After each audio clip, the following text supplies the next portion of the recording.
Assalamualaikum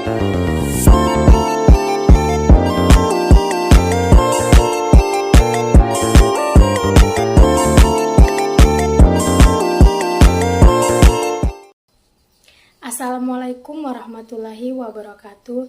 Halo teman-teman, perkenalkan nama saya Liana M. Latif dengan NIM 9414222026. Saya dari jurusan Ilmu Ekonomi. Video kali ini saya buat untuk memenuhi tugas mata kuliah Ekonomi Moneter.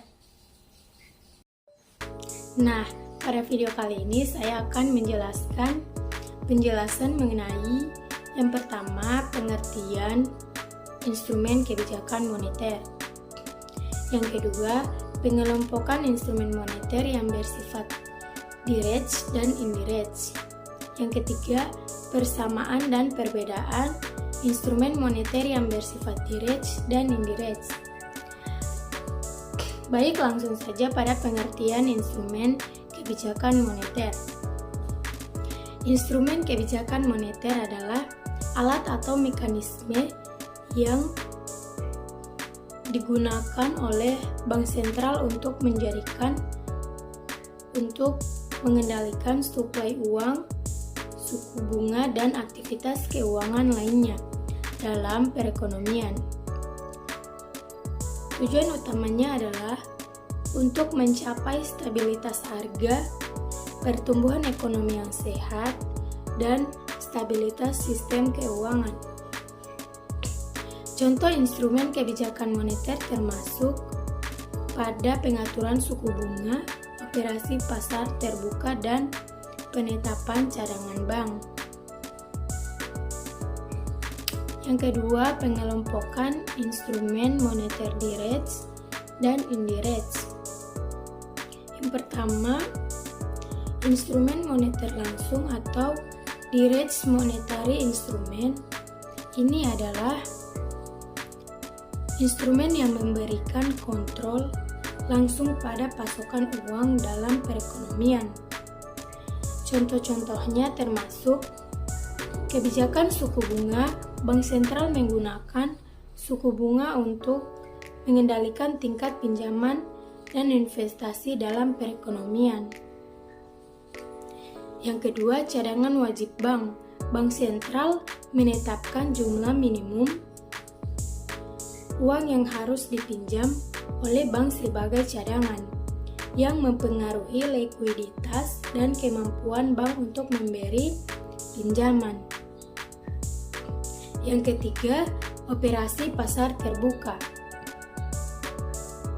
Bank sentral membeli atau menjual surat berharga pemerintah untuk mengatur jumlah uang yang beredar.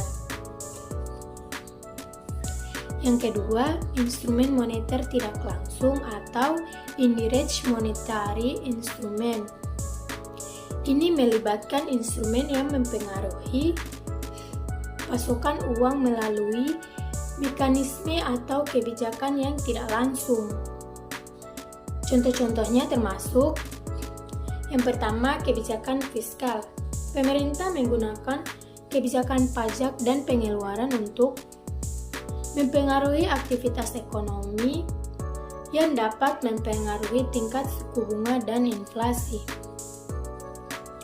Yang kedua, kebijakan mikroprudensial. Regulasi terhadap lembaga keuangan yang bertujuan untuk menjaga stabilitas sistem keuangan dan mengatur risiko keuangan, seperti persyaratan modal minimum untuk bank. Ini dapat mempengaruhi ketersediaan kredit dan likuiditas dalam perekonomian. Selanjutnya, persamaan dan perbedaan instrumen moneter yang bersifat direct dan indirect. Persamaan. Yang pertama, kedua jenis instrumen ini bertujuan untuk mengendalikan suplai uang dan suku bunga untuk mencapai tujuan kebijakan moneter seperti stabilitas harga, pertumbuhan ekonomi yang berkelanjutan, dan stabilitas sistem keuangan. Yang kedua, keduanya merupakan alat yang penting dalam kebijakan moneter untuk mempengaruhi aktivitas ekonomi dan perilaku agen ekonomi. Perbedaan. Yang pertama, metode. Instrumen moneter langsung melibatkan intervensi langsung bank sentral dalam pasar keuangan. Sedangkan instrumen moneter tidak langsung bekerja melalui mekanisme pasar. Yang kedua, pengaruh. Instrumen moneter langsung dapat memberikan pengaruh yang lebih langsung dan cepat terhadap pasar keuangan, sementara instrumen moneter tidak langsung dapat menghasilkan efek yang lebih lambat dan tidak langsung. Yang ketiga, fleksibilitas. Instrumen moneter tidak langsung umumnya memberikan bank sentral lebih banyak fleksibilitas dalam menyesuaikan kebijakan moneter karena dapat diimplementasikan tanpa perlu mencampur tangan langsung pada pasar keuangan.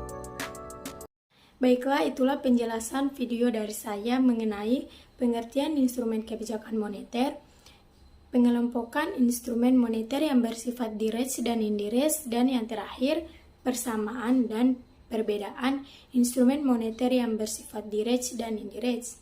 Apabila ada salah kata, lebih dan kurangnya saya mohon maaf. Assalamualaikum warahmatullahi wabarakatuh. Sampai jumpa di video selanjutnya.